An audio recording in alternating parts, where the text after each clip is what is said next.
क्या आप अपनी जिंदगी में कोई भी प्रकार की बाधा, पड़ाव या ऑब्स्टेकल फेस कर रहे हो? तो दोस्तों आज मैं आपको 3 स्टेप फ्रेमवर्क बताऊंगा जिससे आप अपने ऑब्स्टेकल को अपना एडवांटेज बना सकते हो और उस ऑब्स्टेकल को आप अपनी एक बेहतरीन सक्सेस में ट्रांसफॉर्म कर पाओगे।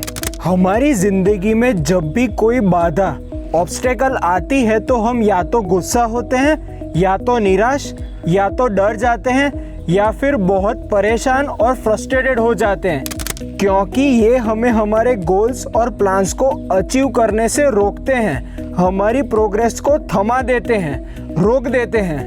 रायन हॉलिडे एक बेहतरीन ऑथर हैं जो स्टोइसिज्म के बारे में बेहद अच्छा लिखते हैं। आज हम उन्हीं के masterpiece book the obstacle is the way, the timeless art of turning trials into Triumph के बारे में बेहद बारीकी में जानेंगे, समझेंगे।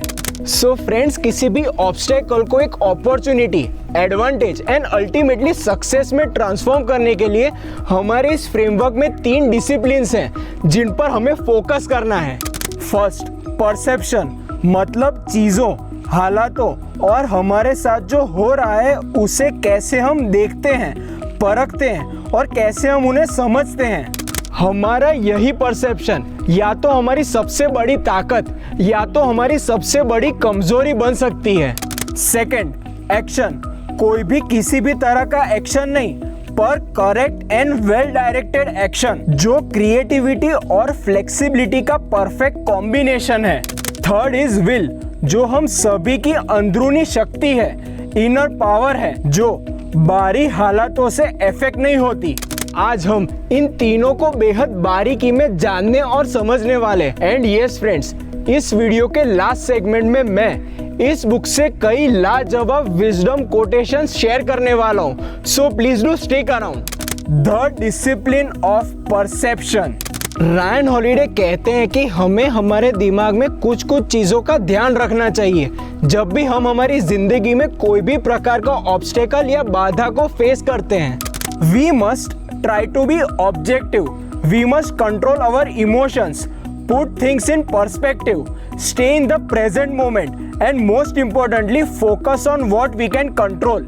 रूबिन हरिकेन कार्टर 1960s में एक सेलिब्रेटेड बॉक्सर थे। उन्हें फॉल्सली अक्यूज किया गया था for triple homicide, 3 murders and life long imprisonment.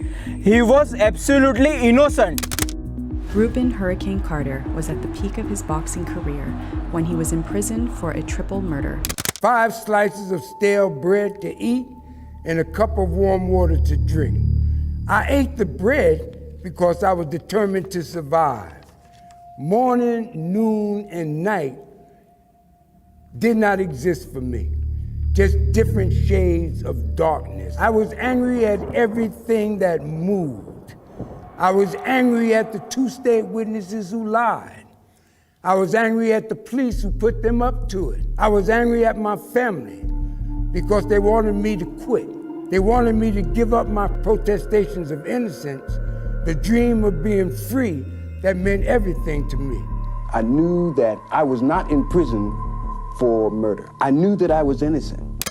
ऐसे हालातों में दोस्तों कोई भी अपना आपा खो सकता है, पागल हो सकता है, पर रूबिन कार्टर ने ये ठान लिया कि वो अपने हालातों को खुद पर हावी नहीं होने देंगे। उन्होंने ये दृढ़ निश्चय किया कि वो इस अन्याय, इनजस्टिस के साथ नहीं जीने वाले, बल्कि कोर्ट ऑफ लॉ के थ्रू लड़ने वाले हैं। उन्होंने जेल में अपना वक्त हिस्ट्री, फिलोसॉफी और लॉ पढ़ते हुए बिताया और फिर 19 साल बाद उन्होंने अपना केस जीता और जेल से रिहा हुए।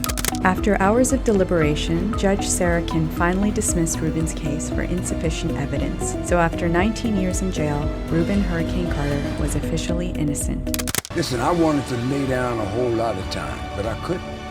I couldn't compromise my innocence. When I say that that was the best experience that I ever had in my life, I simply mean that in prison I learned the solution to dreaming. This planet Earth is a paradise, a fantasy island. whatever you can conceive in your mind and believe, whatever it is, can be achieved.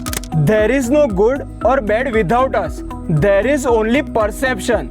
There is the event itself and the story we tell ourselves about what it means. It's our perceptions that are the actual problem. किसी भी obstacle को clearly देखने यानी कि perceive करने के लिए हमें उसे ऑब्जेक्टिवली देखना आना चाहिए। पर कैसे? By learning to detach yourself from your own personal and highly subjective view of the situation. एक थर्ड पर्सन व्यू।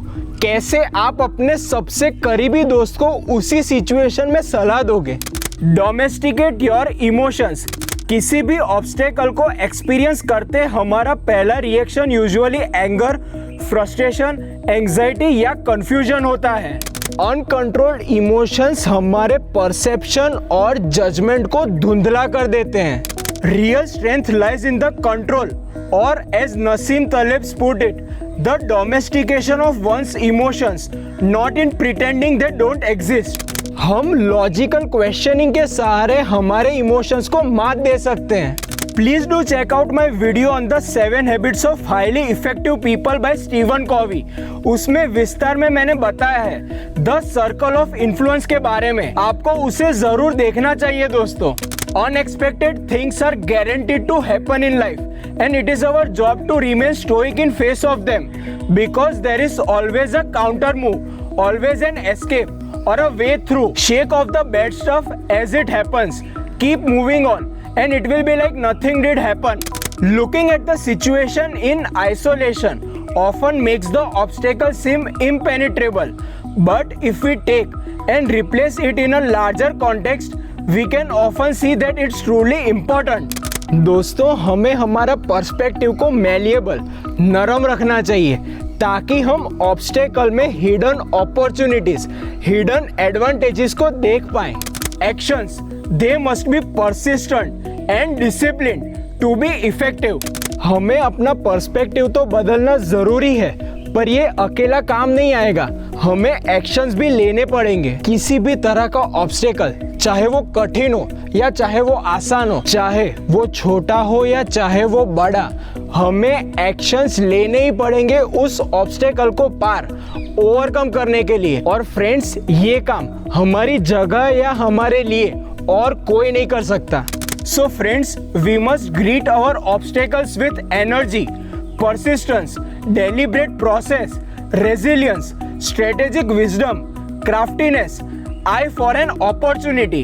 1878 में थॉमस एडिसन ने 6000 अलग अलग मटेरियल्स ट्राई किए थे to discover the correct filament for the incandescent light bulb. उसी दौरान दोस्तों कई और दूसरे साइंटिस्ट और इन्वेंटर्स भी प्रयास कर रहे थे द लाइट बल्ब डिस्कवरी के लिए, पर उनमें से किसी ने भी इतने अलग अलग मटेरियल्स को ट्राई आउट नहीं किया था, ना ही किसी ने इतने सारे एक्सपेरिमेंट्स किए थे। It is this persistence and tenacity that is universally recognized as the key to Edison's great success. Epictetus, जो एक स्टोइक फिलोसोफर है, उनका एक बेहतरीन फ्रेज है, persist and resist. Persist in your efforts. Resist in giving in to distractions, discouragements or disorder. Author Ryan holiday ने भी बेहद अच्छी तरीके से लिखा है, Stop looking for angels and start looking for angles. There are options. Settle in for the long haul and then try each and every possibility and you will get there. It is okay to be discouraged. It is not okay to quit. Focusing on each moment and the overall process helps us to achieve our goals. एक process को follow करने का मतलब है कि हम हमारे and गोल के लिए ऑब्सेस नहीं है, हम हमारी जर्नी के स्टेप्स पर फोकस कर रहे हैं। और ऐसा करने से जब भी हम चैलेंजेस या ऑब्स्टेकल्स को फेस करेंगे तो हम पैनिक या ओवरवेल्म फील नहीं करेंगे। निक सबन, university of Alabama, American football team के हेड कोच हैं, जो अपने प्लेयर्स को कहते हैं, don't think about winning the championships, think about what you need to do in this drill, on this play, in the moment, and that's the process. We are A to Z thinkers, fretting about A and obsessing about Z, yet forgetting all about B to Y. By identifying their weakness, we can learn how to turn obstacles against themselves. कई बार क्या होता है कि हम हमारी जिंदगी में ऐसा बड़ा पड़ाव या ऑब्स्टेकल फेस करते हैं जो इतना ज़्यादा बड़ा होता है कि हम ये मान ही नहीं पाते कि हम उसे ओवरकम भी कर सकते हैं. But often the largest obstacles hide the largest weakness. इसका सबसे एपिटोम एग्जाम्पल है महात्मा गांधी का civil disobedience, non violent movement, satyagraha, specially Dandi Yatra, the salt march, जो ये दर्शाती है कि बड़ी से बड़ी ताकत को भी उसी के खेल में मात दी जा सकती है. The greatest strength of the British Empire was its monopoly of violence. By challenging it non violently, Gandhi was able to show how weak it actually was. The discipline of will. Once again, perception, the ability to see a situation objectively, and action, the practical skill of transforming the obstacle into our advantage. हमारी will जो तीसरा ingredient, तीसरा discipline है, and that makes all the difference. जब तक हम खुद पर भरोसा कर और हमारे इंटरनल पावर को हमारे एक्शंस में अप्लाई नहीं करेंगे, तब तक हमारे ऑब्स्टेकल्स को हम हमारे एडवांटेज, एक अपॉर्चुनिटी में टर्न नहीं कर पाएंगे. इसका क्लासिकल एग्जाम्पल है वंस अगेन थॉमस एडिसन.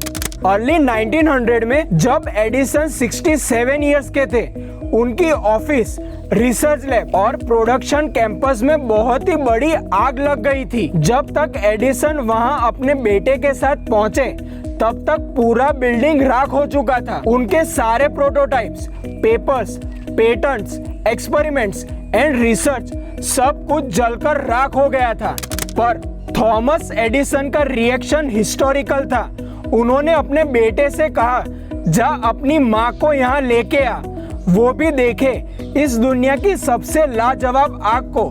उनके बेटे को लगा कि पिताजी सदमे से पागल हो गए हैं. फिर एडिसन ने उनके बेटे से कहा, मेरी सारी गलतियां जलकर राख हो गई हैं, कल से मैं एक नई शुरुआत करूंगा. एंड फ्रेंड्स, उस साल के एंड तक एडिसन ने अपने $1 मिलियन के लॉस को $10 मिलियन का प्रॉफिट में बदल दिया था.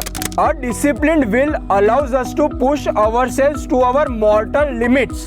ऑलराइट गाइस, आशा है आपको आज का वीडियो बेहद पसंद आया और वैल्यूएबल लगा. इस बुक में कई पावरफुल, इंसाइटफुल विजडम कोटेशंस हैं जिन्हें मैं आपसे शेयर करूंगा इन माय स्टाइल. पर उससे पहले दोस्तों, इस वीडियो को लाइक करें और इस चैनल को सब्सक्राइब करें. इससे मुझे YouTube एल्गोरिथम में आपकी सहायता रहेगी. और हाँ, बेल आइकन को ऑन रखना ताकि आपको ऐसे evergreen, perennial, thought provoking content का नोटिफिकेशन सबसे पहले मिले. And here is your today's gift. Enjoy.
Catch you all in the next one. Peace. Thank you.